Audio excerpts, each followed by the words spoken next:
surtout les parents. In progress. Les parents qui sont là, les gens qui nous suivent sur Zoom, et les parents qui ont fait l'effort de venir voir leurs enfants. Il y en a qui sont venus deux fois parce qu'ils ont plusieurs enfants ici à l'école. Et donc ça encourage les enfants à travailler. Et les élèves de secondaire ont fait des présentations, mais aujourd'hui ils sont bien assis confortablement dans le public. Ok. Alors je voulais vous dire que aujourd'hui pour les troisièmes, c'est les TPA, comme on a dit ça, c'est les travaux que les enfants font et qu'ils remettent régulièrement en fin d'année. Et ces travaux ont pour but justement puisqu'ils sont dans les humanités, troisième, seconde, c'est des classes humanitaires, de les confronter à des questions qui ont un rapport au monde, c'est-à-dire des questions qui sont essentielles. C'est un pays, on leur apprend bien sûr à faire les maths, à faire le français, à faire la biologie, on leur apprend à entretenir des relations dans la vie scolaire, à se respecter mutuellement, mais on les expose aussi à ces travaux. Je vais vous annoncer les titres. Et ils ont été préparés sur les élections de Mme Edmé. Alors les titres, vous allez voir un petit peu. D'abord, la première présentation, c'est sur Rosa Parks. Pourquoi dit-on de Rosa Parks? Qu'elle est la femme qui s'est tenue debout en restant assise. C'est une figure de style, vous allez comprendre un petit peu ce que les enfants ont essayé d'expliquer. C'est Moïse, Barbara, Ronnie, Dari, Piquant qui présenteront. Ensuite, deuxième présentation, ça va se passer, c'est Martin Luther King. Rosa Parks, Martin Luther King, donc ça reste dans la lignée. Peut-on dire de Martin Luther King qui est le père du peuple noir? C'est Dave, Mario, Owen, Kado, Alissa. Après, c'est l'Afrique du Sud. Montrer en quoi l'Afrique du Sud peut être un modèle de pays pour les peuples noirs. Brian, Nicholson, Giovanni et Gary. Ensuite, c'est Steve Biko. Je crois que c'est un des personnages clés de la lutte contre l'apartheid en Afrique du Sud. Pourquoi dit-on que Steve Biko est l'étincelle qui a allumé un feu qui a embrasé toute l'Afrique du Sud? C'est Lilamé, Lenseska, Bradley, Rodnissa et Kingrich. Et finalement, un grand leader très important dans l'histoire, pas seulement de l'Afrique du Sud, mais du monde, Nelson Mandela, l'homme qui a permis l'abolition de l'apartheid en Afrique du Sud et la transition pacifique vers un pays uni. C'est Corinne, c'est Abelka, Pacha, Chiara et Hen. Je vous signale que ce sont des enfants de troisième, d'accord? Donc c'est leur tout premier TPA. Donc on va les écouter avec attention.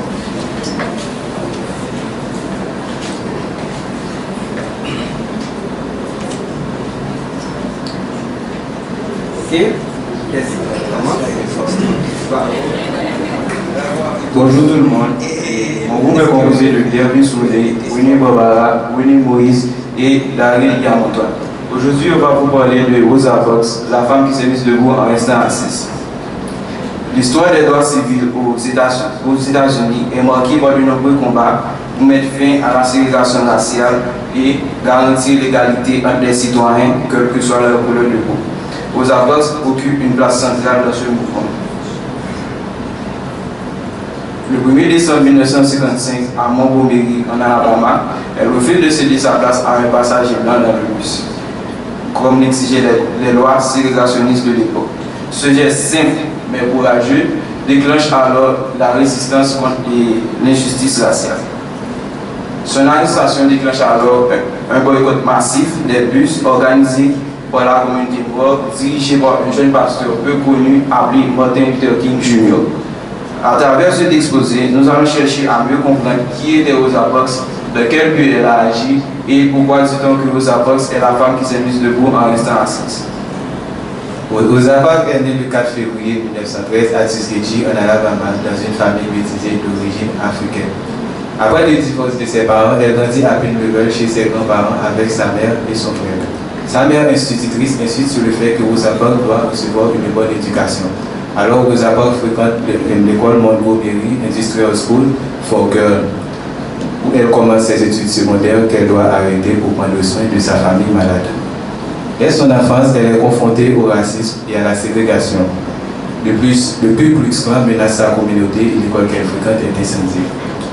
Elle subit aussi les lois injustes de Jim Crow, notamment dans les transports scolaires où seuls les enfants blancs avaient accès au bus. Toutes ces expériences ont marqué profondément Rosa Parks et nourrissent sa conscience sur l'inégalité raciale. Dans les années 1930, Rosa Parks s'engage contre la ségrégation en Alabama, influencée par son mari Raymond Parks, qui lui est impliqué dans les lois civiques. Elle rejoint la Montgomery Voter League et tente à plusieurs reprises, sans succès malheureusement, de s'inscrire sur les listes électorales employées comme couturière et femme de ménage. Elle découvre pour la première fois un environnement non ségrégé sur la base aérienne de Maxwell, ce qui renforce sa conscience politique. Dans les années 1943, elle devient secrétaire de la NAACP, qui est la National Association for the Advancement of Colored People, à Montgomery, et milite aux côtés d'Edgar Nixon. Son enquête sur le viol impuni de Rex Taylor en 1944 renforce sa détermination. Soutenue par des alliés blancs, elle suit une formation au Highlander Folk School en 1955. Dans cette même année, le lynchage démédite la mort profondément et intensifie son engagement. Avant l'acte de Rosa Parks, plusieurs signes montrent que la communauté afro-américaine est prête à se mobiliser. La situation dans les bus de Montgomery est particulièrement injuste. Les Noirs doivent monter à l'avant pour payer leur billet, puis ressortir pour remonter à l'arrière du bus. Il n'est pas rare que le bus reparte avant qu'ils aient pu monter. De plus, les sièges en avant sont réservés aux Blancs et les Noirs doivent céder leur place même si les bus sont presque vides. En 1944, le joueur de baseball Jackie Robinson est confronté à un officier de l'armée à Fort Woods au Texas. Il refuse de passer à l'arrière du bus.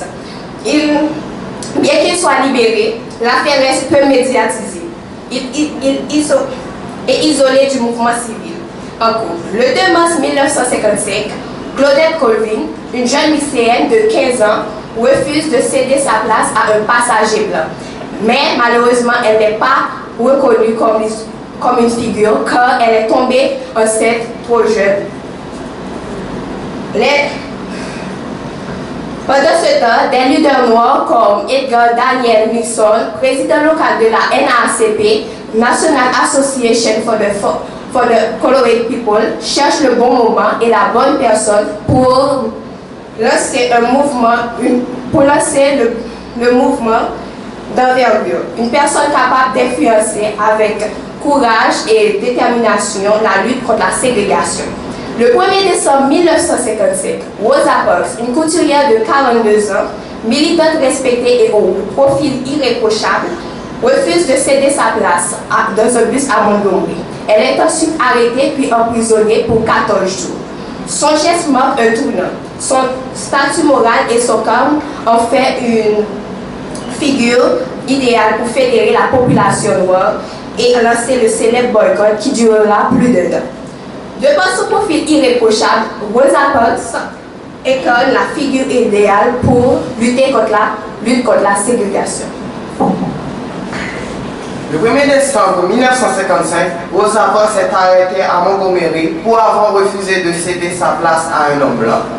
Le lendemain, une cinquantaine de leaders afro-américains, guidés par Martin Luther King Jr., fondent la Montgomery Improvement Association et le nomment président. Le mouvement revendique 3 choses: la liberté de placement dans les bus, la courtoisie des chauffeurs et l'embauche de chauffeurs noirs. Le 5 décembre 1955, le boycott commence.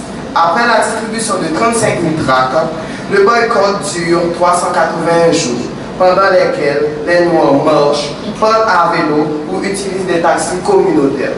Certains Blancs soutiennent aussi le mouvement en participant activement au boycott ou en finançant des transports alternatifs.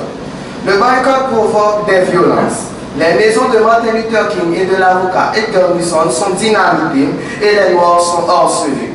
Mais Martin Luther King reste fidèle à la non-violence, attirant l'attention nationale et internationale.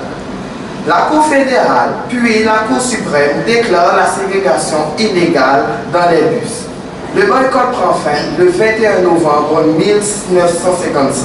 Cependant, la haine persiste. Des membres du Ku Klux Klan attaquent et incendient un bus de militants noirs et blancs pacifistes connus comme les Freedom Riders. Mais le mouvement continue de s'accroître et révèle la conscience des Américains. De nombreux blancs, religieux et des intellectuels se joignent à la lutte pour les droits civiques. Les images de répression et la stratégie non violente de Martin Luther King suscitent un large écho, faisant de la question raciale un enjeu international. Le 28 août 1963, plus de 250 000 personnes défilent à Washington pour l'égalité et la justice des Noirs. Et Martin Luther King prononce son célèbre discours « I have a dream ». Cette marche, soutenue par la majorité des Américains, impressionne le monde entier. Après l'assassinat de John Fitzgerald Kennedy, fervent défenseur des droits civiques, Lyndon B. Johnson, son successeur, fait adopter 2 lois fondamentales. Le Civil Act Right de 1964 et le Voting Rights Act de 1965 qui interdisent la discrimination raciale et élèvent la barrière à l'inscription électorale des Noirs. Rosa Parks est devenue une figure emblématique de la lutte pour les droits civils aux États-Unis. Grâce à son geste du 1er décembre 1955 à Montgomery, où elle a refusé de céder sa place à un passager blanc dans un bus, ce geste simple, en apparence, a marqué un tournant décisif dans la lutte contre la ségrégation raciale. Pourtant, elle n'est pas la première à agir ici. Des femmes comme Claudette Colville, Marie-Louise Smith ou encore Irene Morgan avaient déjà refusé les inégalités, avaient déjà refusé les lois injustes des bus ségrégés. Cependant, elles n'avaient pas été retenues pour représenter le mouvement, à cause de leur jeune âge, leur statut social ou encore de certaines caractéristiques prises par les directeurs du mouvement. Rosa Parks, en revanche, était une femme adulte, respectée, discrète et engagée depuis longtemps dans la NAACP. Elle avait une réputation irréprochable, une solide formation et une profonde conscience politique. C'est cette image sérieuse, digne et rassembleuse qui a poussé les responsables du mouvement à faire de son arrestation le point de départ du boycott des bus de Montgomery, qui dura plus d'un an. Ce geste que ces dirigeants ont fait ont été pris pour marquer la naissance d'un nouveau mouvement de masse dirigé par un jeune pasteur nommé Martin Luther King Jr. On dit que Rosa Parks est la femme qui s'est mise debout en restant assise. En restant assise, parce qu'en refusant de se lever contre l'injustice. Parce qu'en refusant de se lever, elle s'est levée contre l'injustice. Elle a défié pacifiquement un système raciste, sans crier, sans violence, simplement en affirmant sa dignité. Ce geste de résistance, apparemment silencieux, a fait trembler les fondations de la ségrégation. En refusant de se lever, elle a lutté contre l'oppression. Et c'est ainsi qu'elle s'est levée, par le courage, par la détermination et par la force tranquille de son engagement. Bravo. Merci.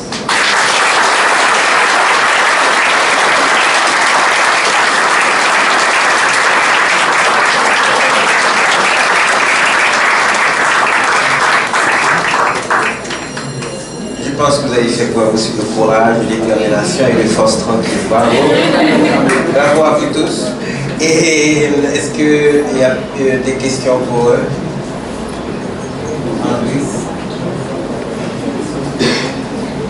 Bonjour à tous. Je me nomme Andrés Christian et je suis en classe de première. Alors ma question est la suivante. En quoi consistait le mouvement KKK?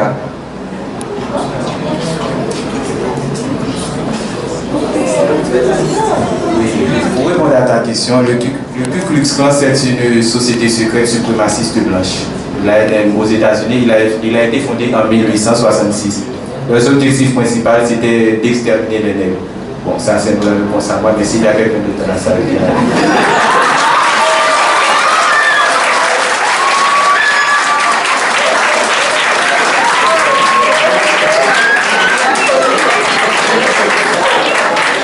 Je pense que ta réponse est très bonne. Je vous pose une question. Alors, dans votre exposé, vous avez parlé de Claudette, si je me trompe, et elle aussi, elle a fait le mouvement similaire par rapport à Rosa Parks. Elle est restée assise. Alors, pourquoi on n'a pas pu prendre l'exemple de Claudette au lieu de Rosa Parks, vu qu'elle a fait le geste avant Rosa Parks? Pour répondre à ta question, pourquoi on n'a pas choisi Claudette Colvin? Parce qu'elle était trop jeune. En plus de ça, elle est tombée pour un homme blanc marié. Elle est tombée enceinte pour un homme blanc marié. Donc, à cause de son antécédent, on ne voulait pas la prendre pour qu'elle puisse salir la réputation des Noirs du mouvement. On voulait une figure idéale pour elle, pour représenter la figure.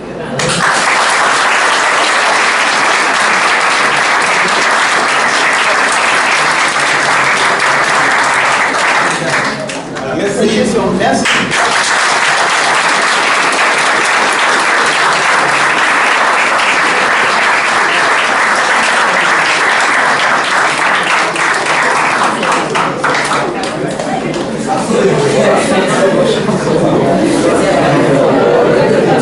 Le prochain groupe va parler de Martin Luther King. C'est bien ça, oui?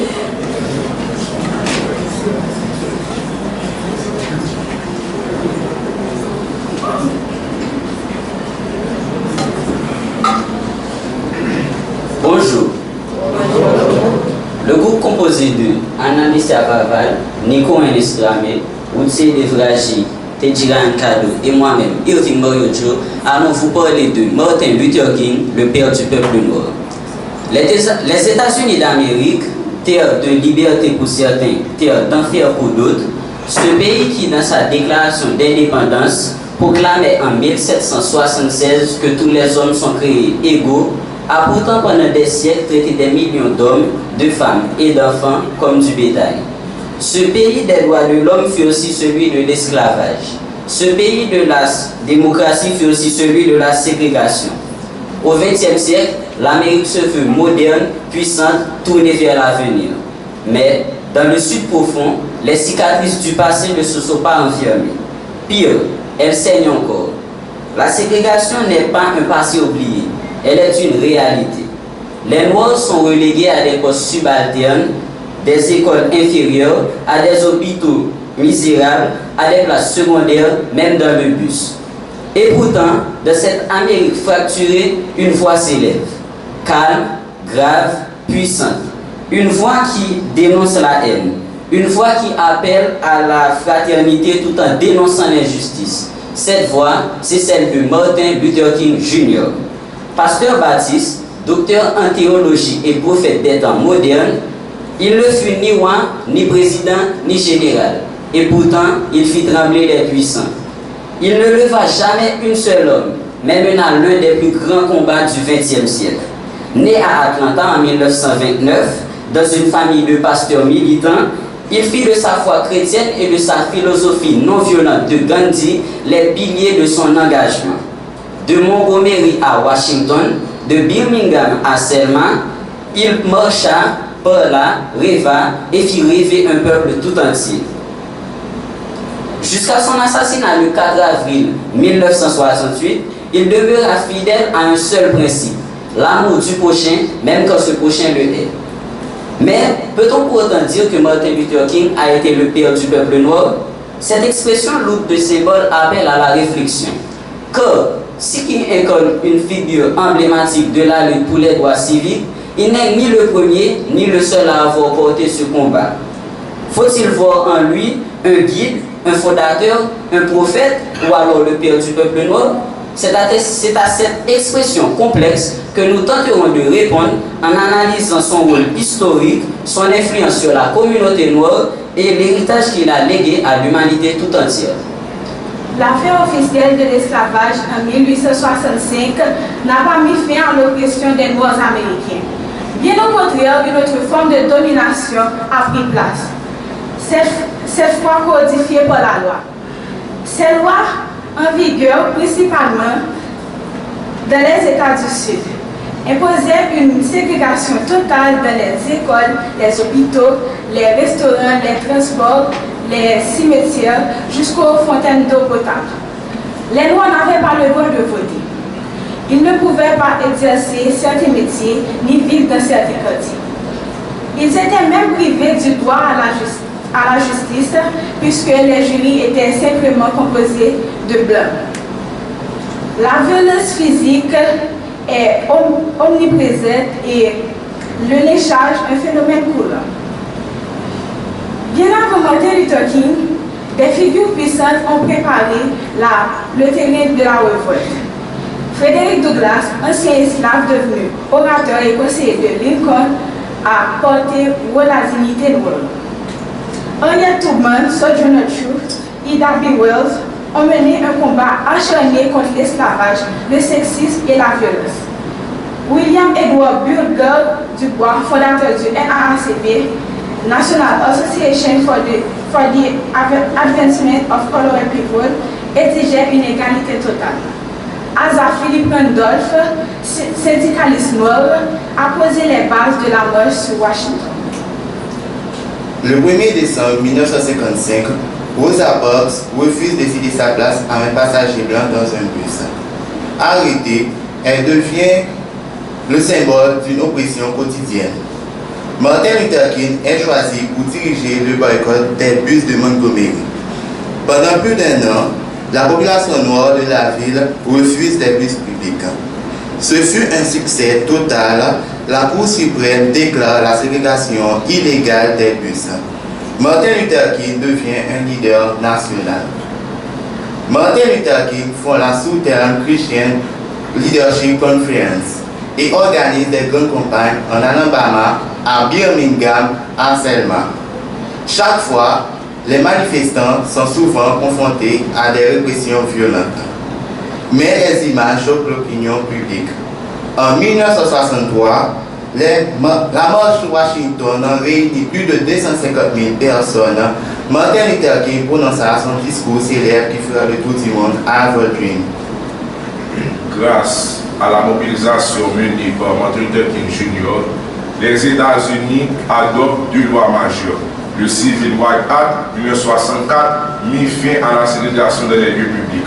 Le Voting Rights Act 1965 rétablit les droits de vote pour les Afro-Américains. Ces victoires marquent un tournant.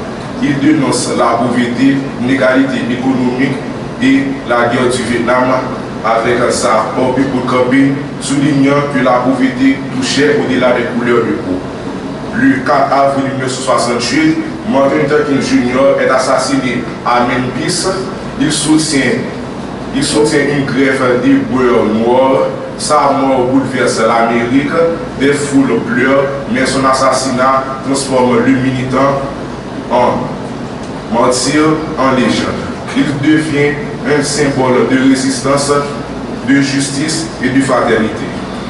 La véritable grandeur d'un homme ne se mesure pas à la façon dont il se tient dans les moments de confort, mais à la façon dont il se tient dans les moments de controverse et de défi. Martin Luther King n'a pas seulement défié un système, il a donné à la lutte une direction, à la souffrance un langage, à l'espérance un visage. Grâce à son courage et à sa détermination, il a su transformer une nation tout entière.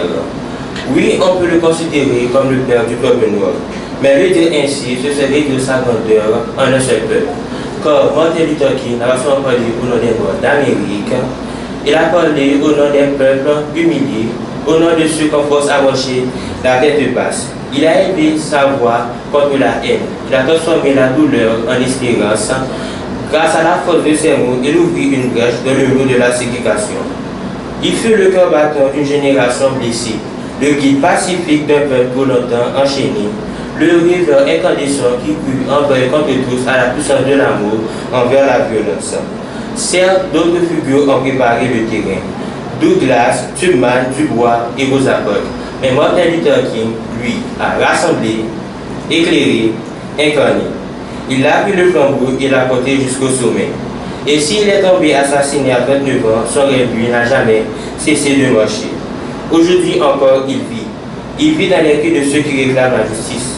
Il vit dans les pas de ceux qui militent sans armes. Il vit dans chaque voix qui refuse de se taire face au racisme. Martin Luther King n'appartient pas au passé.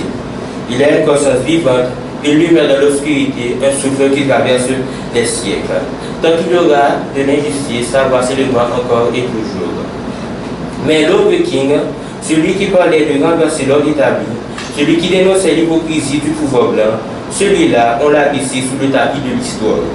On a nettoyé sa parole, adouci sa colère, dépolitisé sa mémoire. On célèbre le rêveur, on oublie le combattant. Et pourtant, Martin Luther King ne voulait pas seulement qu'on l'écoute, il voulait qu'on les suive. Aujourd'hui, devant vous, nous choisissons de marcher avec lui. Car tant qu'un homme comme Martin Luther King aura existé, aucun combat pour la justice ne sera jamais vain, aucune voix levée contre l'injustice ne sera jamais seule.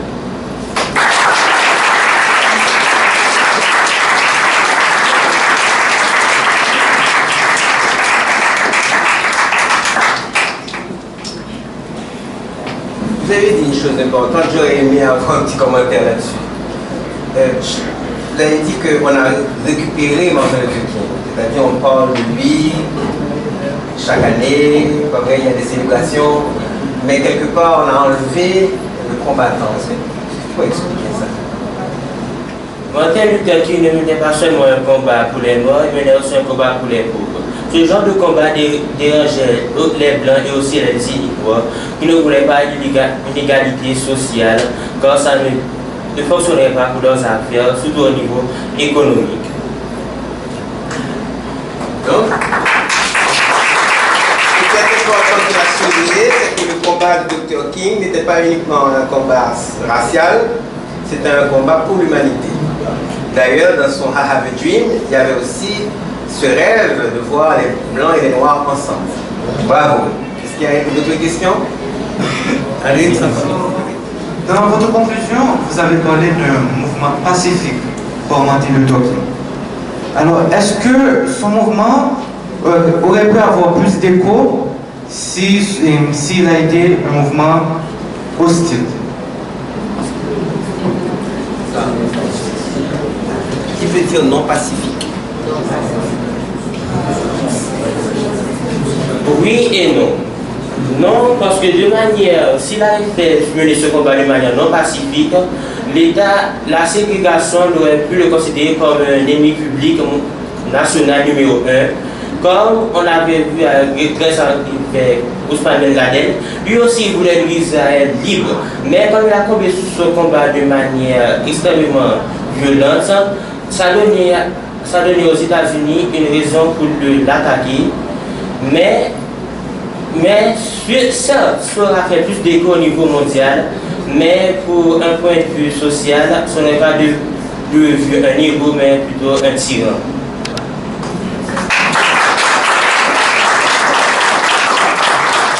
Je précise qu'il faut faire attention dans les exemples. Parce que Oussama Ben Laden n'a pas... on ne peut pas vraiment se référer à son mouvement. Parce que on avait l'impression qu'il y avait trop de violence. Et la violence était gratuite quasiment parce qu'il y avait toutes sortes de victimes. Ce n'était pas que les Américains qui étaient victimes. On avait l'impression que c'était une violence dirigée contre le monde entier. Parce que frère et sœurs, c'est des avions, il y a des gens de toutes les races, de toutes les couleurs, de toutes les nationalités. Donc, d'une part. D'autre part, je pense que, pour un petit peu répondre à la question de Don Luis, c'est pas une lutte pacifique. La différence entre une lutte pacifique et une lutte armée ou n'importe comme tu veux, la lutte violente, surtout par rapport à l'époque, c'était un début, c'était un lancement. Donc, par rapport à l'époque, et c'était des Noirs, on aurait simplement dit, ok, c'est des Noirs qui font de la sauvagerie. On aurait catalogué le mouvement, comme avait dit Barbara tout à l'heure, on aurait discrédité ce mouvement. Mais le fait que le mouvement ait été pacifique, comme le mouvement de Gandhi en Angleterre, en Inde, excusez-moi, donc à ce moment-là, ça pousse à les écouter. Est-ce que ça aurait eu plus d'écho la lutte avait été plus violente, ça reste à prouver et malheureusement on ne peut pas le prouver maintenant.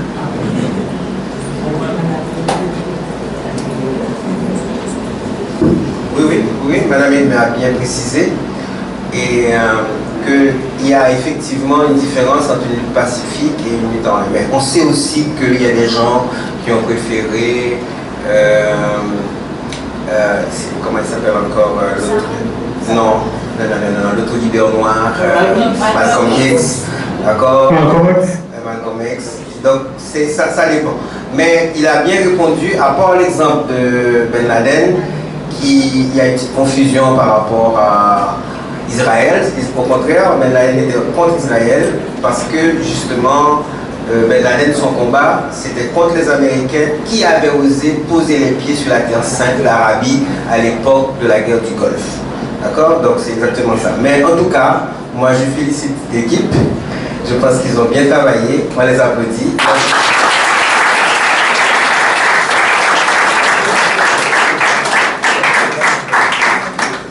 On prend notre groupe? Oui. Ok. Bravo.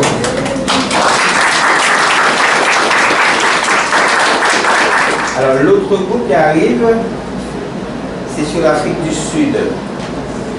Montrer en quoi l'Afrique du Sud peut être un modèle de pays pour les peuples noirs. Montrer en quoi l'Afrique du Sud peut être un modèle de pays pour les peuples noirs. Alors je reprends les noms des enfants qui se sont présentés. Il y a Brian, Nicholson, Giovanni, Jean-Luc Brian et puis il y a Gary. Donc ils vont arriver. Alors en attendant qu'ils arrivent, vous avez remarqué que on a pris la lutte des Noirs aux États-Unis, mais on a pris aussi en Afrique du Sud. C'est pour montrer justement aux enfants, leur permettre de voir que ce n'a pas été seulement quelque chose qui s'est passé aux États-Unis. En littérature aussi, ils apprennent le mouvement de Harlem Renaissance. Ils apprennent aussi ce que c'est que la négritude pour montrer que ça a été un combat mondial, d'accord, à la fois mené par des écrivains, mais aussi par des militants. Donc, nous invitons le groupe à rentrer pour présenter ce que la nation arc-en-ciel a représenté pour le monde. Venez.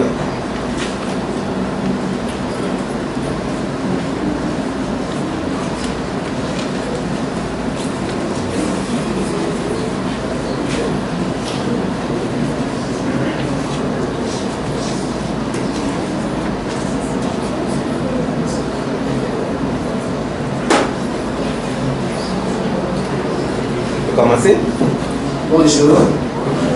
Le groupe est composé de Giovanni Faval, Exuma Nicholson, Pierre Gary, mon point Brian et de moi, Oxyson Brian. Allons vous parler de l'Afrique du Sud, un pays modèle pour les peuples noirs.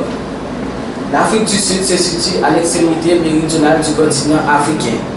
Il est bordé à l'ouest par l'océan Atlantique et à l'est par l'océan Indien. Le pays est caractérisé par une grande diversité géographique, avec des montagnes, des plages, des savanes et des déserts. Il abrite également une variété d'écosystèmes, ce qui le rend particulièrement riche sur le point de vue de la biodiversité. Les premiers habitants connus de cette région étaient les peuples Khoikhoi et San, des chasseurs-cueilleurs qui habitaient ces terres depuis des milliers d'années. Leur mode de vie était étroitement lié au cycle naturel de la région. Ils possédaient aussi une connaissance approfondie de leur environnement. Ils ont été les témoins d'une transformation radicale de leur société avec l'arrivée des Européens. Les premiers Européens arrivés sur la région étaient les Portugais au XVe siècle. Mais ce sont les Néerlandais en 1652 qui établissent le premier comptoir commercial permanent. Ce sont ces John von Riebeeck qui est à l'origine de cette colonie, qui avait pour but de fournir de la nourriture et de l'eau aux navires en route vers l'Asie. Cette installation a marqué le commencement de la colonisation européenne. Au XIXe siècle, les Britanniques cherchant à sécuriser la route maritime vers l'Inde et à renforcer leur influence commerciale et stratégique en Afrique, prennent contrôle de la région. Cela entraîne une série de conflits entre les Britanniques et les Néerlandais, plus tard connus sous le nom de Boers. La guerre anglo-boer 1899-1902 se soldera par la victoire britannique et elle laissera un héritage de tensions profondes entre les différentes communautés blanches.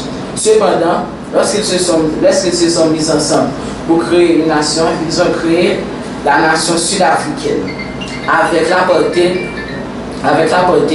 un système de ségrégation raciale opprimant les Noirs et les excluant de la société. Durant cet exposé, nous allons parler de l'histoire de l'Afrique, puis évaluer son évolution après l'apartheid et enfin montrer pourquoi elle peut être considérée comme un pays modèle pour les peuples noirs. Les conflits entre les colons britanniques et néerlandais ont culminé dans la guerre anglo-boer, un conflit qui a duré 3 ans et opposé les forces britanniques à des combattants boers, principalement des descendants néerlandaises. L'Afrique du Sud, après la victoire des Britanniques en 1902, l'Afrique du Sud devient une colonie, mais avec un gouvernement autonome sous le nom de l'Union sud-africaine. Cette guerre a non seulement laissé des cicatrices sociales et économiques profondes, mais a également créé des divisions raciales et idéologiques qui allaient perdurer pendant des décennies. L'Afrique du Sud devient officiellement une république en 1961, après un référendum qui a mis fin au lien colonial avec la Grande-Bretagne. Cela marque le début d'une nouvelle phase pour le pays, mais celle-ci est marquée par une séparation raciale formalisée. L'indépendance n'a pas permis aux Noirs de participer librement à la vie politique et économique du pays. En effet, les Afrikaners, descendants des Néerlandais et les autres blancs, continuent de dominer le pays. L'apartheid, qui signifie séparation en afrikaans, est instauré en 1948 avec l'arrivée au pouvoir du Parti national dominé par les Afrikaners. Il s'agit d'une politique de ségrégation raciale qui consistait à maintenir les Blancs au pouvoir tout en maintenant les Noirs et les autres groupes raciaux sous contrôle. Cela comprenait des lois qui séparaient les populations en fonction de leur couleur de peau.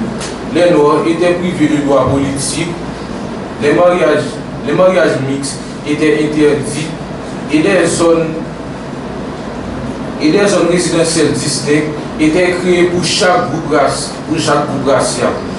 Les Noirs étaient contraints de vivre dans des townships, loin des villages principaux, et leur mobilité était strictement contrôlée par un système de passe. Le système de l'apartheid était également structuré et réglementé par des lois qui touchaient tous les aspects de la vie quotidienne. Les Noirs étaient exclus de l'éducation, des soins de santé et des infrastructures publiques de qualité. Ils étaient contraints de travailler dans des emplois subalternes ou des salaires très bas, sans possibilité d'ascension sociale. Le système judiciaire était également partial, donnant aux Blancs tous les pouvoirs pour réprimer toute tentative de rébellion ou d'égalité sociale. L'apartheid a également été renforcée par une propagande gouvernementale et par des actions violentes telles que les arrestations arbitraires, les assassinats des leaders de la résistance et des répressions brutales contre les manifestations pacifiques. La politique de l'apartheid a exacerbé des inégalités raciales et économiques et a laissé des cicatrices profondes de la société sud-africaine. La lutte contre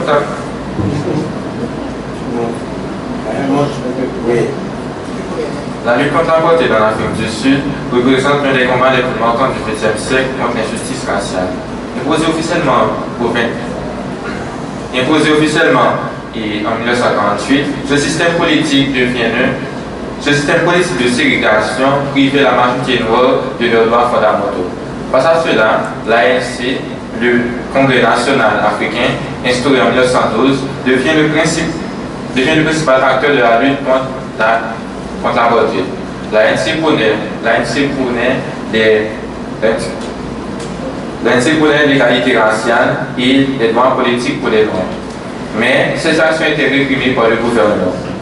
Nelson Mandela rejoint l'ANC en 1953 et devient l'un de ses principaux, l'un de ses modèles plus influents, incarnant la résistance pacifique et active au sein du régime de l'apartheid.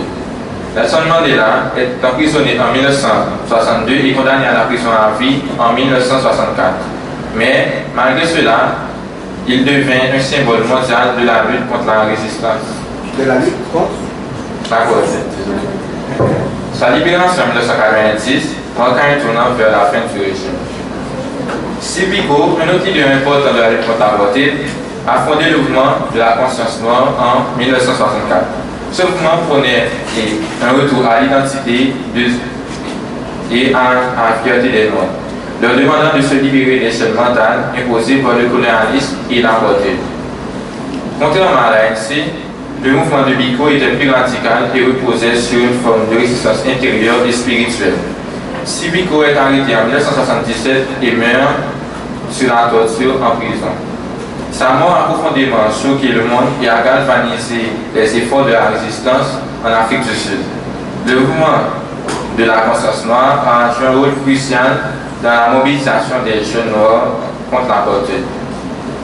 La fin de l'apartheid se fit au fil des années 1980 et 1990, en grande partie grâce à la pression internationale croissante et à la résistance intérieure. Les sanctions économiques imposées à l'Afrique du Sud, les boycotts et l'isolement politique, ainsi que la résistance populaire menée par des mouvements comme l'ANC et le mouvement des jeunes, ont affaibli le régime. Finalement, en 1990, le président sud-africain et Frédéric William de Klerk entama des négociations avec Nelson Mandela, ce qui mena à sa libération en 1990 et à la fin officielle de l'apartheid dans les années 1994. Lorsque les premières élections multiraciales eurent lieu, marquées par l'élection de Nelson Mandela comme président de l'Afrique du Sud. Depuis la fin de l'apartheid, l'Afrique du Sud a fait d'énormes progressions dans la promotion des droits de l'homme et dans l'égalité des races. La Constitution de 1996 a été saluée comme l'une des plus progressistes au monde, garantissant les droits fondamentaux de tous les citoyens, quelle que soit leur race, leur sexe ou leur orientation sexuelle. Le pays a également mis en place une commission vérité et réconciliation afin de guérir les blessures. Pour faire face aux crimes commis sur le régime de l'apartheid, afin de guérir les blessures du passé et d'aller de l'avant. Malgré ces progrès, les inégalités sociales et économiques demeurent très marquées en Afrique du Sud. Les populations noires, qui composent une grande partie de la population sud-africaine, souffrent encore d'un accès limité à des ressources économiques et à des opportunités de développement. Les tensions raciales et les conflits sociaux, chômage, pauvreté, violence sont encore présentes dans certaines régions et restent des défis majeurs à surmonter. Bien que l'Afrique du Sud ait fait d'énormes progrès, le chemin vers une société pleinement égalitaire est encore long. Malgré les défis persistants, l'Afrique du Sud reste un modèle pour les peuples noirs, en ce sens qu'il a réussi à mettre fin à un régime de ségrégation raciale avec une transition relativement pacifique. L'exemple sud-africain montre qu'il est possible de surmonter des divisions profondes et de construire une nation démocratique après des décennies d'oppression et de violence. La façon dont le pays a navigué à travers les tensions post-apartheid et son engagement envers la réconciliation en font un exemple pour d'autres nations en transition. L'Afrique du Sud a a offert un exemple puissant à la manière dont un pays peut faire face à son passé d'oppression tout en aspirant à un avenir plus équitable. Merci.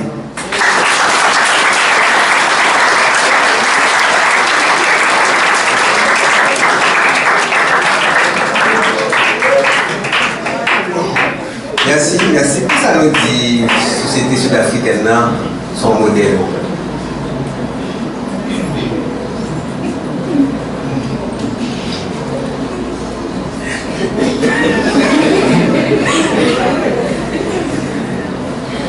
On dit que l'Afrique du Sud est un exemple pour les autres peuples parce que c'est un exemple de courage pour résister contre l'oppression des Blancs.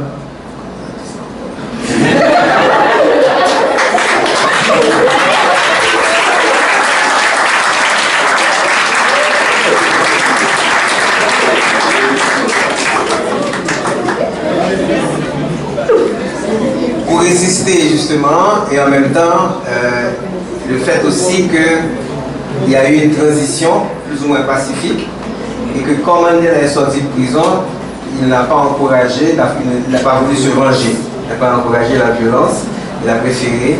Et je pense que c'est un modèle aussi parce qu'à un certain moment, un homme comme Mandela pouvait rester à vie comme chef d'État. Mais il est arrivé à un point où il a dit, bon, je me retire, il faut des élections pour qu'il y ait un autre leader.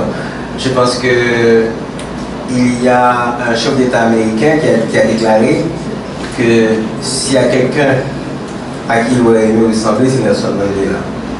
D'accord, c'est un chef d'État blanc américain. Mais il y a un autre chef d'État américain, tout aussi blanc, qui dirige actuellement les États-Unis. Et qui lui-même considère que les quelques blancs qui sont des fermiers en Afrique du Sud sont des gens qui sont, je dirais, exploités, opprimés. Donc voilà, alors on arrête là, mais on vous remercie mes enfants. Merci.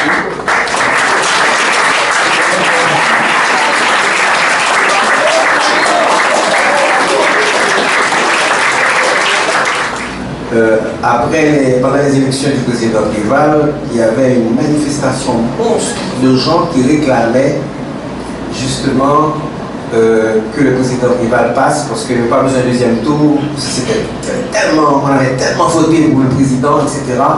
Mais je vous dis, Marie lui-même, Timon, côté que manifestation, l'a lu, cette manifestation devant Mandela. Et vous savez ce qui s'est passé? La manifestation rentrait dans l'hôtel Mandela. Moi j'étais devant ma télévision, je me disais, ça peut passer là. Et les policiers des Nations Unies, tout le monde qui était là, n'ont pas osé empêcher la foule. Et puis qui est-ce qui apparaît au balcon? Qui était à l'hôtel, Monseigneur Desmond Tutu.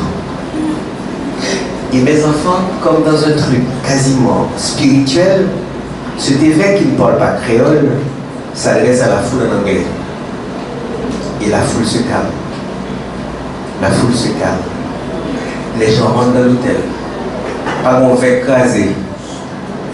Ils sont entrés, ils sont ressortis. Seul bagaille, il y a deux nègres sortants qui font plonger dans la piscine. C'était extraordinaire. Alors, nous allons maintenant parler d'un homme pas très connu, mais qui est très connu au groupe UBB, puisqu'on passe souvent des films le concernant, Steve Biko. Et je rappelle, s'il y a des parents dans la salle, les noms des enfants qui vont présenter, il y a Lila May, Lynn Seska, Bradley, Rodnessa et King Rich. On va les applaudir pour les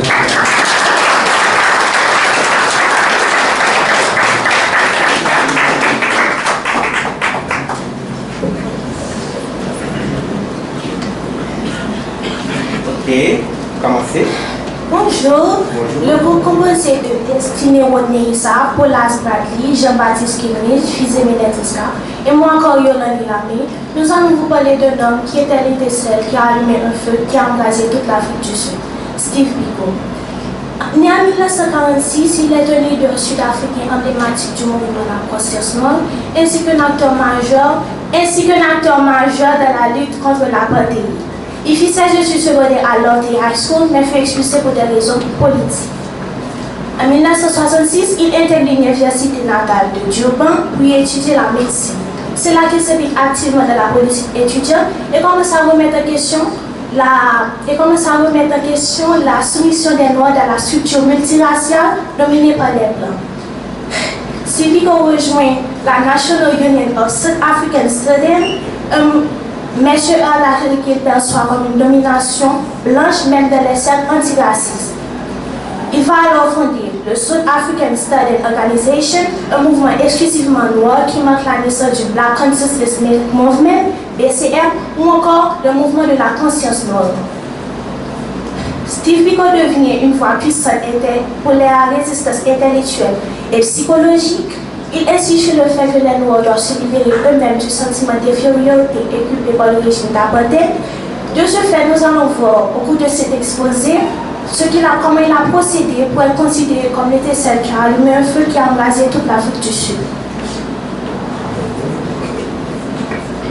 L'apartheid était un système de ségrégation raciale mis en place en Afrique du Sud.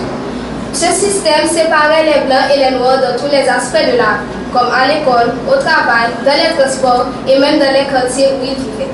Les Noirs n'avaient pas le droit de fréquenter les mêmes écoles que les Blancs, et leurs écoles étaient le plus souvent pauvres. Sur le plan économique, les Noirs ne pouvaient pas avoir les mêmes emplois que les Blancs et faisaient des travaux très durs et mal payés. Sur le plan social, ils ne pouvaient pas vivre dans les mêmes quartiers que les Blancs et n'avaient pas accès aux hôpitaux, aux restaurants, aux bus, etc.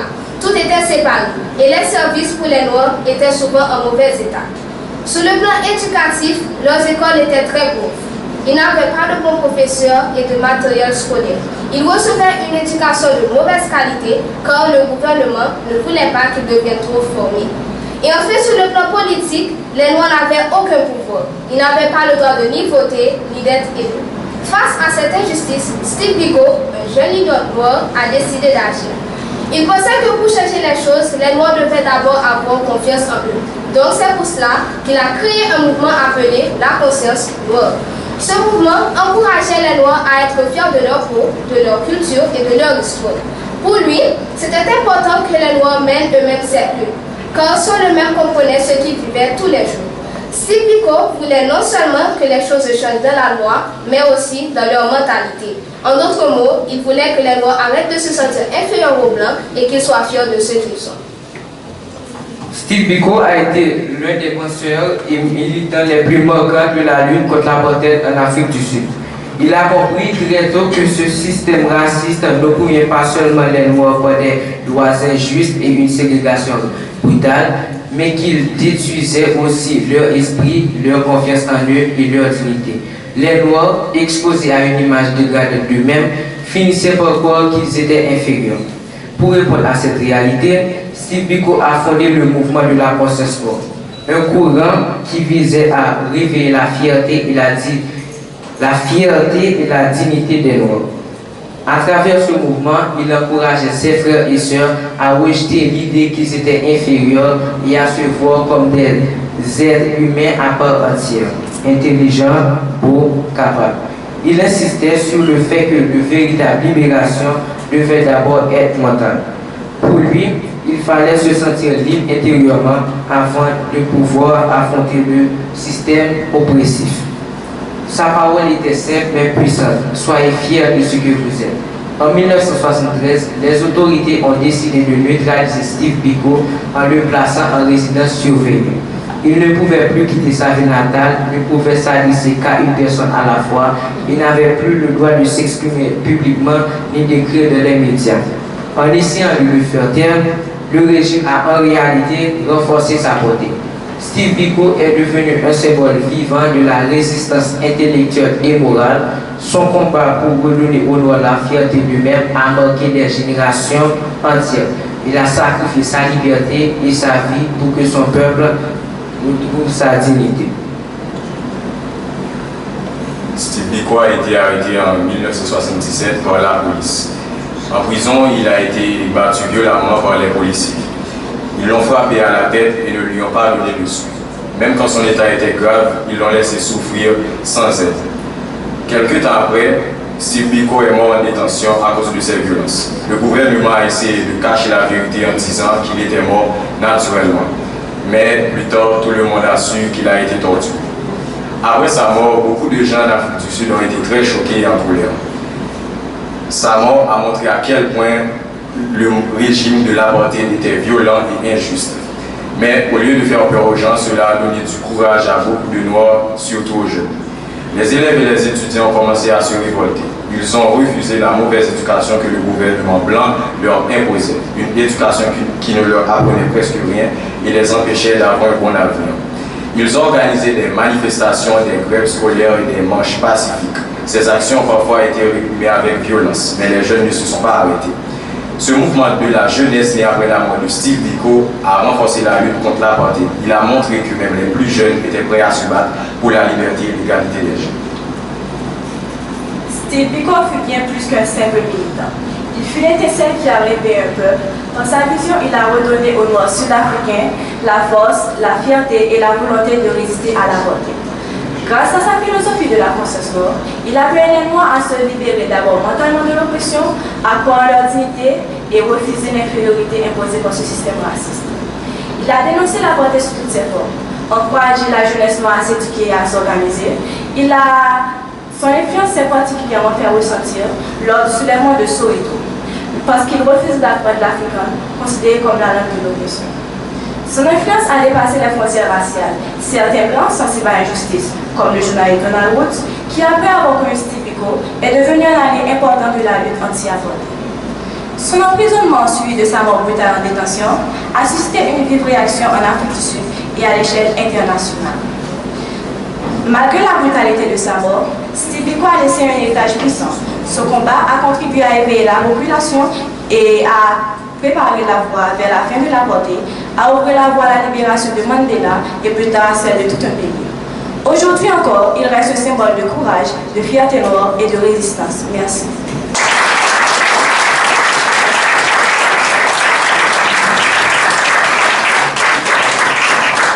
Alors merci à l'équipe, ça a été très clair. Et j'ai une question que je vais vous poser. Qu'est-ce que vous avez appris? Vous avez fait ce travail sur Steve Biko. Qu'est-ce que ça vous a inspiré? N'importe qui peut librement essayer de répondre. Pendant ce travail, j'ai... Oui, comme tu veux. Pendant le travail, pendant la recherche avec l'équipe, moi j'apprends que une grande jambe, mais c'est tête ou baisser ses têtes juste parce que ils sont très belles couleurs. Et notamment, il faut qu'il y ait des valeurs dans tête que moi, je suis fort, je suis intelligente et je peux faire tout pareil, je suis capable.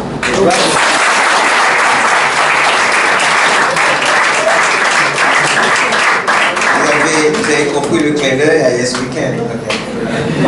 Alors, il y a quelqu'un d'autre qui veut... Ah, il y a beaucoup de gens.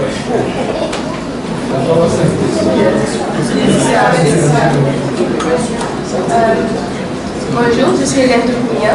Tout à l'heure, au début de l'exposé, M. Edouard avait parlé de quelle classe vous avez appris sur le mouvement des cultures. Maintenant, ma question est la suivante. De quelle mesure, alors comment peut-on associer la philosophie de Steve Biko, la conscience noire, à ce mouvement qui est la négritude? C'est la troisième. C'est la troisième. Pas encore. C'est pas encore.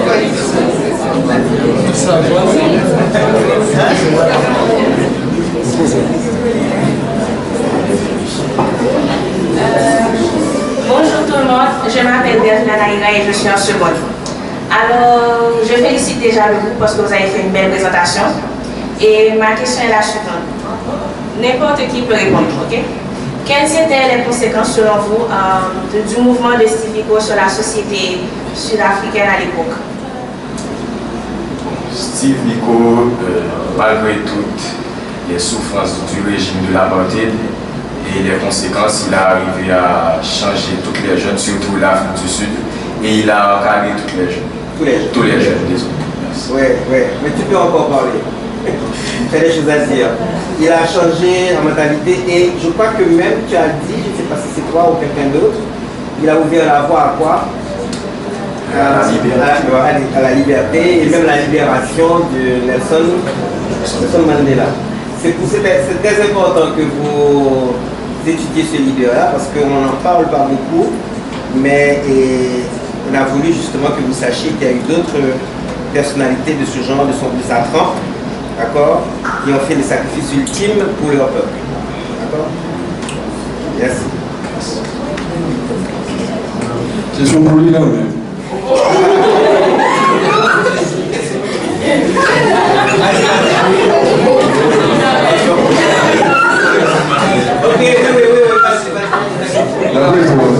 Le conception de voix a-t-il encore une pertinence aujourd'hui en Afrique du Sud et ailleurs?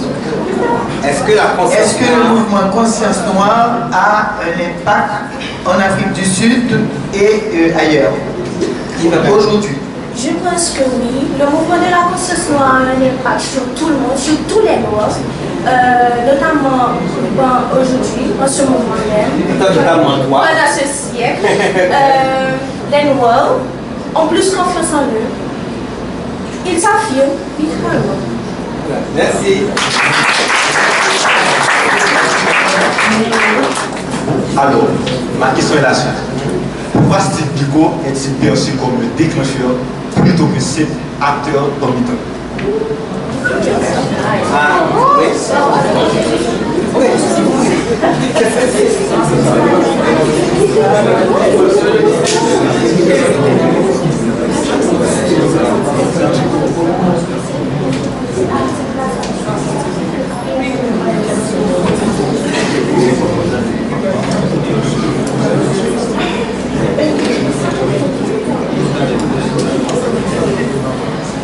Oui? Allez, donc qu'est-ce qui répond? Francisca, tu réponds? N'importe qui? Librement. Steve Biko a perçu comme déclencheur quand il a redéfini les valeurs noires et s'est battu pour la liberté des étudiants et du peuple sud-africain, tout en restant lui-même, en ne pas...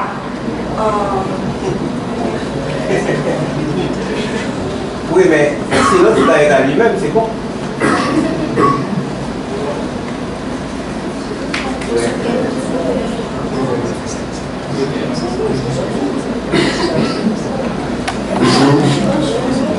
Et sur le combat de Steve Biko, il y a un journaliste blanc qui l'a beaucoup aidé. Est-ce que vous pouvez me dire plus sur un journaliste blanc qui a aidé, qui a été... Est-ce que vous pouvez me dire plus sur lui? Est-ce que vous pouvez en dire plus sur lui? Comment il s'appelle? Eh bien, dis-donc. Tu n'as peut-être pas assez d'informations, mais donne le nom du journaliste.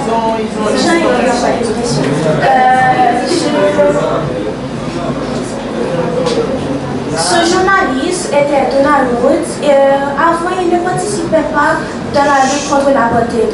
Mais après sa rencontre avec Steve Biko, il a su voir les injustices que les Noirs subissaient et il a pu prendre conscience et changer son parti en devenant membre et en écrivant un livre sur Steve Biko qu'il va partager dans l'Amérique et grâce à son histoire, tout le monde va connaître.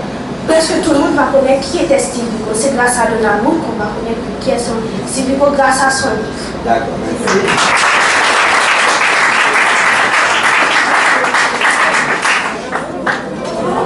Bonjour. Est-ce qu'on peut dire que le mouvement de Steve Biko, Conscience Noire, avait déjà signé d'emblée l'arrivée à l'égalité entre Noirs et Blancs de l'actuelle Afrique du Sud, déjà pour sa volonté d'émanciper les Noirs pour leur prise de conscience?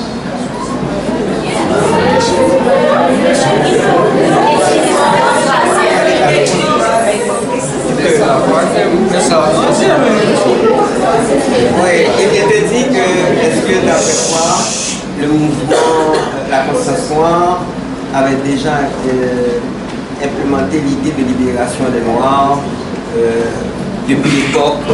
Et en fait, la réponse, tu l'as déjà dit. Bonjour. Cette question, c'est pour modeler ça. Cette question, c'est pour modeler ça et ça on a décidé. Et ma question est la suivante.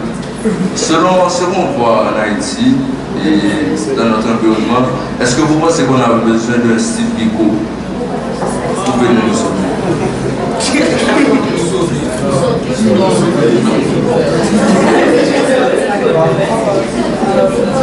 Pour répondre à ta question, Sébastien Dalès. Haïti n'a pas besoin de nos personnages comme Sipiko, mais ils ont besoin de sa mentalité. Et à cause de leadership et de gouvernement.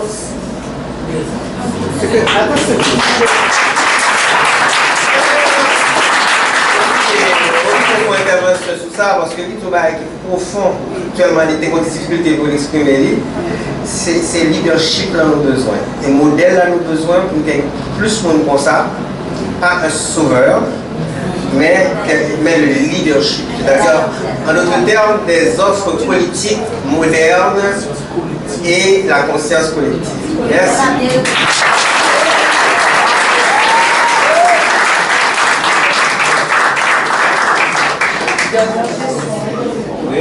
Bonjour tout le monde. En fait, ma question est la suivante. En quoi les idées de Steve Biko sont encore actuelles aujourd'hui? Actuellement, on peut dire que la conscience noire nous permet d'être fiers de notre couleur de peau, de lutter contre les discriminations et aussi de l'avenir meilleur pour les générations futures.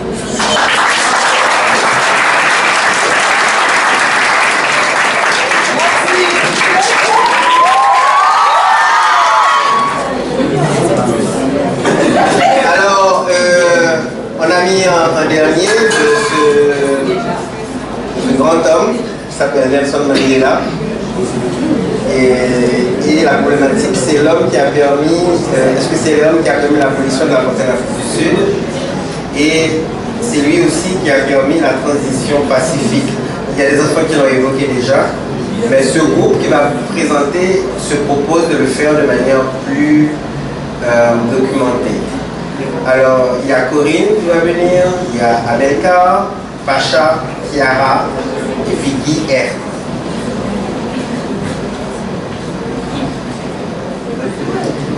Bonjour.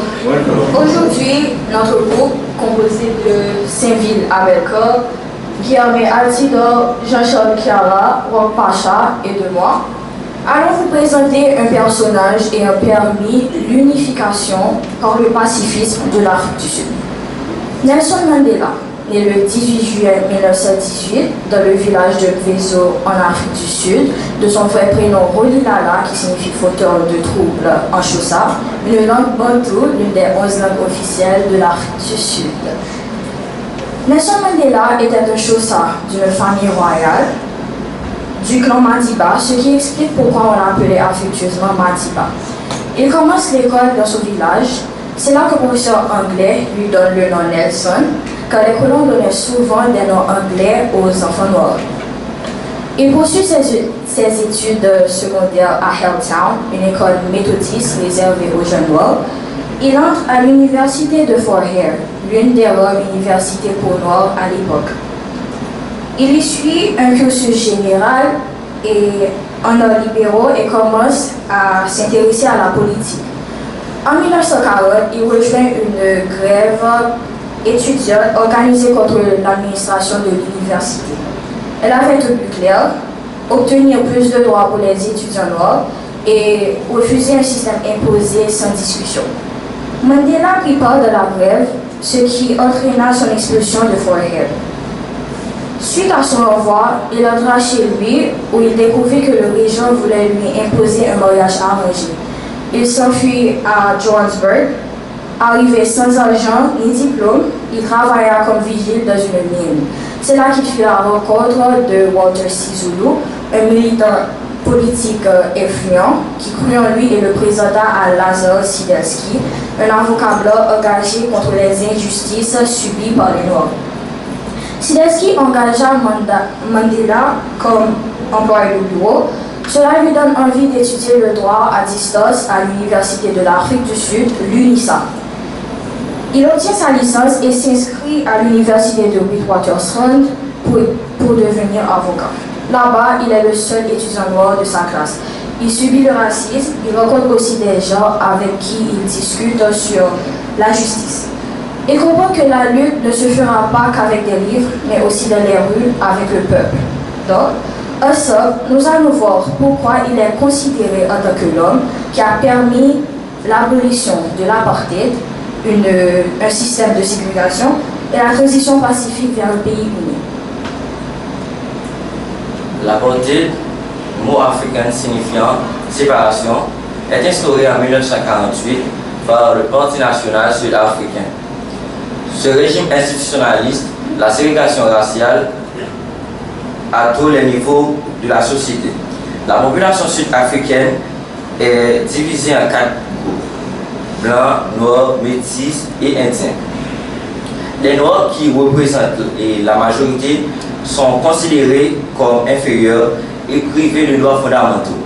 Les lois d'apartheid interdisent les mariages mixtes, imposent sur des zones d'habitation spécifiques, des écoles privées, des hôpitaux distincts et réservent aux Blancs la majorité des ressources, que ce soit économiques, politiques ou sociales.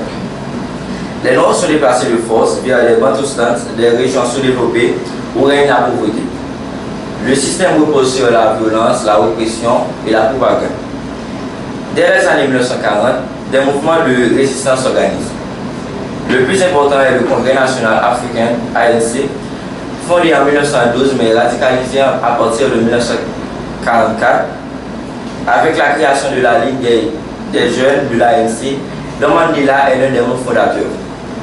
Le mouvement privilégie d'abord la lutte non violente, campagne de pétition, boycott, désobéissance civile. En 1952, Mandela joue un rôle majeur dans la campagne de défiance, appelant à violer les droits injustes de manière pacifique.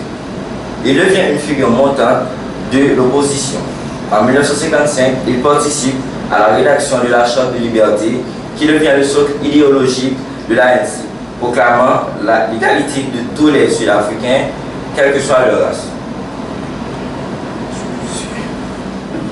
Au fil des années, la répression s'intensifie. Le massacre de Sharpeville en 1960 où 69 manifestants sont tués par la police et meurent un tournant. Et l'ANC et Association African National l'ANC African National Congress est interdit. Et devant l'inefficacité de la non-violence, devant l'inefficacité de la non-violence face à la brutalité du régime, Mandela et d'autres militants ont fondé en 1961 un régime, une grosse armée, l'Alliance de la Nation, responsable de plusieurs actions de sabotage et contre les infrastructures du régime. Et son objectif n'est pas de tuer, mais de faire pression pour un changement politique. Il voyage à l'étranger pour obtenir un soutien international, se forme à la guérilla et appelle à l'unité de tous les Sud-Africains dans la lutte contre l'oppression. En 1962, Mandela est arrêté, accusé de conspiration contre l'État. Lors du procès de Rivonia, contre l'État il prononce un discours historique dans lequel il affirme être prêt à mourir pour une société libre et égalitaire. Condamné à prison à vie, Mandela est emprisonné pendant 27 ans et 18 ans dont il a eu 18 ans dans des conditions très dures et dans l'île de Robben Island. Malgré l'isolement, Mandela devient un symbole conditionnel qui implique de renier ses principes. Sa famille souffre, ses états se dégradent et sa détermination reste intacte.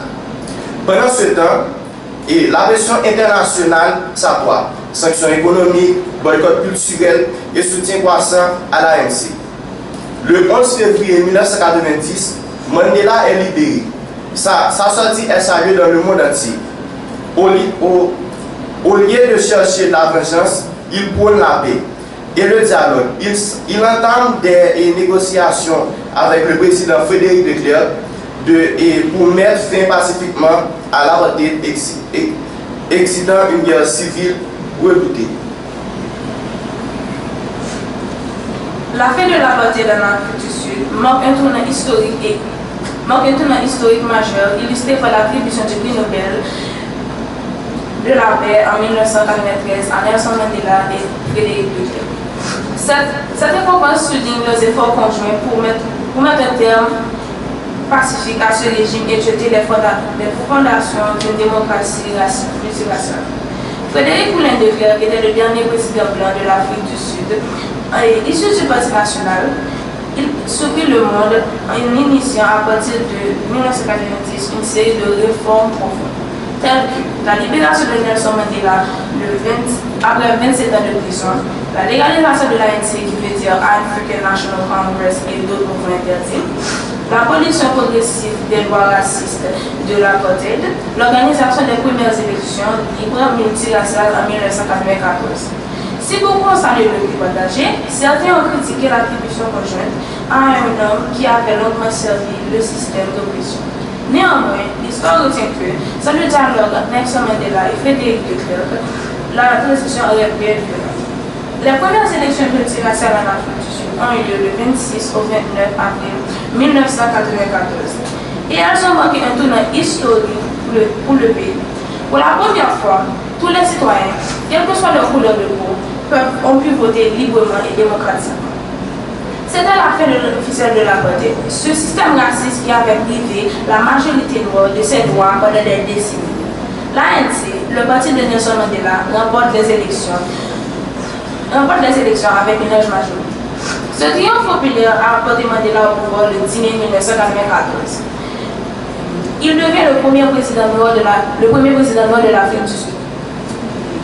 Le combat de Nelson Mandela contre l'apartheid n'est pas simplement une page de l'histoire sud-africaine. C'est une leçon universelle d'endurance, de dignité, de courage et aussi d'espoir. Il nous enseigne aussi les systèmes les plus brutaux, l'éducation et aussi tout ce qui a rapport à l'esclavage. La vérité et l'amour du peuple noir lorsque la vérité de l'amour lorsque le peuple peut renverser l'anneau de l'oppression. Pendant 25 ans, Nelson Mandela a été privé de sa libération, mais il n'a jamais été privé de sa vision, celle du peuple noir, debout, maître de son destin, de sa culture, dans sa langue, dans sa foi. Même derrière les barreaux, il n'a jamais cessé de se surprendre. Et aussi, il croyait en son peuple libre. Et quand la fin est venue de sa libération, il n'a jamais cherché la vengeance, plutôt la réconciliation. Il savait que l'unité de la seule force capable de transférer cette lutte, c'est le pouvoir. Aujourd'hui, son parcours est un appel vibrant. Tous les jeunes noirs du monde l'aiment. Vous n'êtes pas les héritiers de l'humiliation et de l'exclusion, de silence. Vous êtes les héritiers de lutte noble. Vous êtes les descendants des géants. Vous portez en vous les sangs de l'esclavage, d'une puissance immense, celle de créer, d'aimer, d'anticiper et aussi de transformer. L'apartheid était un système conçu pour faire croire aux Noirs qu'il ne valait rien. Mais grâce à l'exemple de Nelson Mandela, il nous rappelle que nous valons tous quelque chose. Et qu'ensemble, unis, conscients, solidaires, nous pouvons tous. Merci.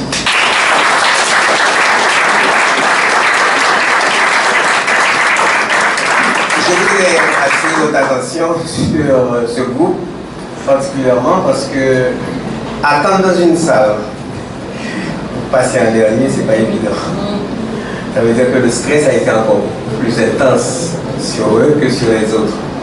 Donc, alors que les autres terminer au fur et à mesure. Eux, ce sont le dernier groupe. Mais alors, je voulais vous poser la même question. Et qu'est-ce que vous avez appris justement de ce travail? Et qu'est-ce que l'homme, Nelson Mandela, vous inspire? Alors, à partir de Mandela, j'ai appris que... En fait, alors, à partir de Mandela, nous apprenons que malgré souffrance, malgré travail, donc nous allons jamais descendre tête devant le monde, quelle que soit la capacité économique, quelle que soit la couleur de peau, tout ça. Donc ça que nous y a, et il a bien, il a toujours eu, malgré il y a tout nous fait ça avec nous, mais par que nous gagnons en tant que nous, on a toujours gagné.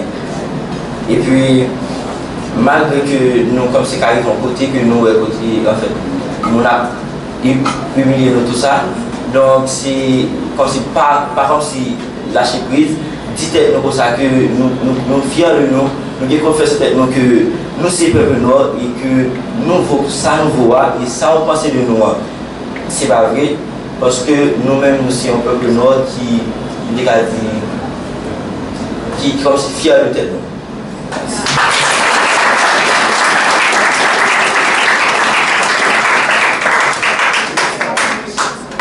Félicite tout d'abord pour votre préparation. Cependant, ma question est la suivante.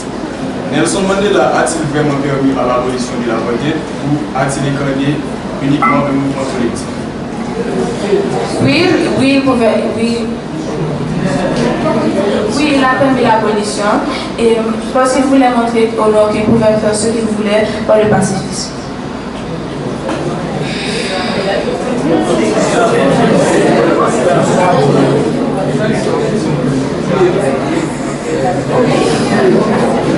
En fait, je m'appelle Yves, je vous félicite pour votre présentation. Ma question est la suivante. Pourquoi pensez-vous que Nelson Mandela n'a pas choisi de se venger après sa sortie de prison?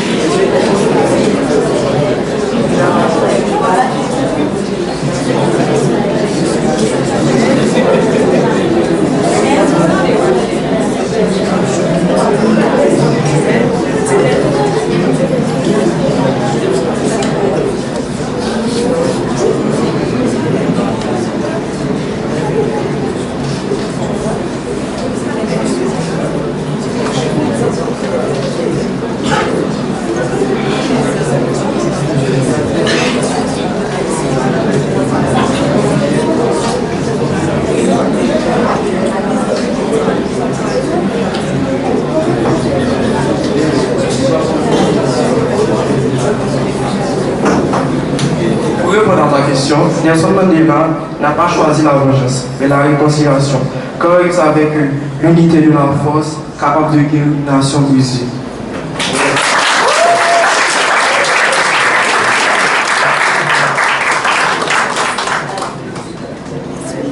Merci pour votre exposé.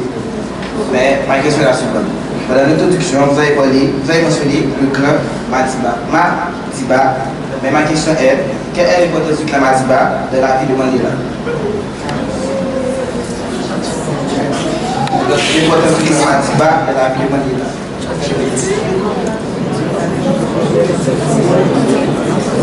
Désolé, mais nous ne connaissons pas la réponse à cette question.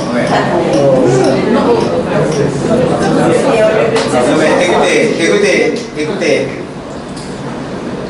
Tu as quelque chose à dire? Ok, bien. Il y a plusieurs personnes qui veulent répondre. Voilà.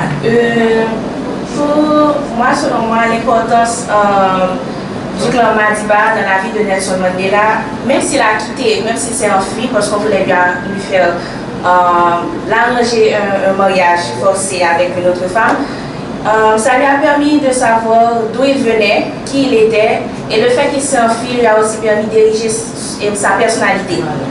Et grâce à ça, il a su se faire une opinion propre, il a su mettre ses idées en place et pouvoir se présenter comme une figure emblématique du mouvement noir. Bravo, merci. Merci les enfants. Merci à vous d'avoir fini le travail. Et nous allons demander à un parent de conclure pour nous. S'il vous plaît, de faire un commentaire. Un volontaire. Bonsoir tout le monde. Je suis Paula Slimandine, le papa de Bradley qui est en troisième. Donc je tiens à remercier l'école, la direction et tous les groupes qui ont présenté. Et j'aimerais vous dire que bien que le racisme a été l'élément déclencheur de ces mouvements, mais en réalité, quand vous regardez le pacifisme de ces gens-là, Steve Biko, Martin Luther King, c'était des humanistes. Ils étaient des philanthropes. Ils ont saisi l'opportunité, mais pour défendre les plus faibles, peu importe leur couleur. Maintenant, moi, la question que je vous pose maintenant, eux, ils ont fait leur temps. Et la vie est une course de relais où les générations précédentes passent le témoin aux générations futures.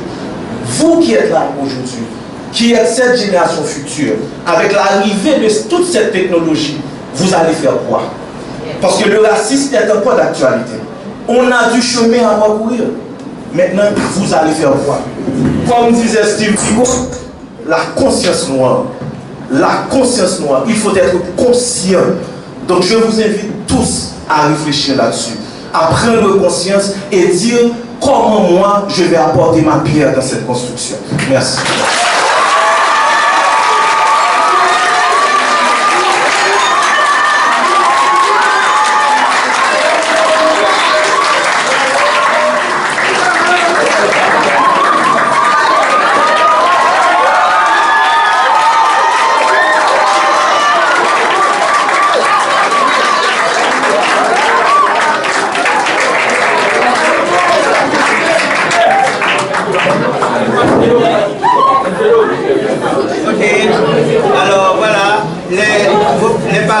Certains parents étaient venus et certains